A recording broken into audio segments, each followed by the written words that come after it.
warahmatullahi wabarakatuh. Perkenalkan, nama saya Nur Maimunah dengan NIM G7012017 dari kelas A mata kuliah Kimia Medisina. Di sini saya akan menjelaskan hubungan tentang fase farmakodinamik, fase farmakokinetik, dan biotransformasi pada obat isoniazid. Apa sih isoniazid?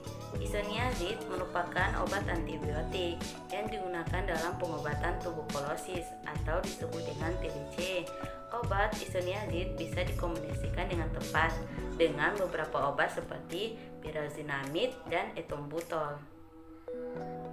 Adapun rumus dari obat isoniazid yaitu C6H7N3O, sedangkan berat molekulnya itu 137,14 gram per mol. Nah, adapun mekanisme kerja dari isoniazid yaitu dengan cara menghambat proses biosintesis lipid, protein, asam nukleat, dan glikolisis yang mempunyai unsur penting pada dinding sel mikrobakteri. Efek samping dari obat isoniazid yaitu mual, muntah, sakit perut dengan pusing. Adapun bentuk sediaan dari obat isoniazid yaitu sediaan tablet, sirup, dan injeksi. Sediaan tablet memiliki 100 mg dan 300 mg rute pemberian oral, sedangkan sediaan sirup kekuatannya 100 mg per 5 ml rute pemberian oral, sedangkan sediaan injeksi tersedia dalam bentuk vial dan kekuatan 100 mg per 10 ml pemberian intramuskular dan intravena. Kodinamik obat isoniazid, yang mana isoniazid yaitu dengan cara menghambat proses metabolisme bakteri tuberkulosis atau disebut dengan TBC sebagai molekul antiionisasi.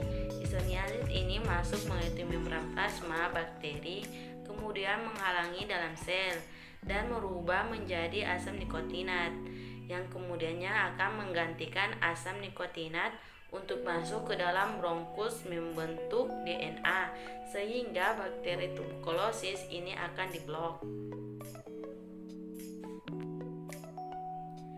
Nah, di sini saya akan menjelaskan tentang fase farmakokinetik, yang mana biasanya disebut dengan ADME, absorpsi, distribusi, metabolisme dengan ekresi. Obat isoniazid diabsorpsi dengan baik melalui saluran pencernaan, kemudian akan mengalami proses di usus halus di bagian mukosa. Isoniazid akan difusi karena ada perbedaan gradien seperti konsentrasi obat, maka obatnya masuk ke dalam peredaran darah, itu dalam pemberian oral, sedangkan dalam distribusi masuk ke semua jaringan tubuh dengan cara terbawa di peredaran darah, akan melewati kapiler dan akan memberikan efek. Nah, sedangkan obat isoniazid ini mempunyai tingkat peningkatan pada protein yang rendah. Nah, yang rendah yaitu 10%, kemudian waktu paruhnya yaitu berkisaran antara 1-6 jam. Sedangkan obat isoniazid juga dimetabolisme di hati dan diekresikan melalui urin, yaitu sekitaran lebih dari 75%, terutama sebagai metabolit dan fase dalam jumlah yang kecil. Nah, sekian yang saya bisa sampaikan, lebih dan kurangnya saya mohon maaf. Saya akhiri. Assalamualaikum warahmatullahi wabarakatuh. Bye bye semua.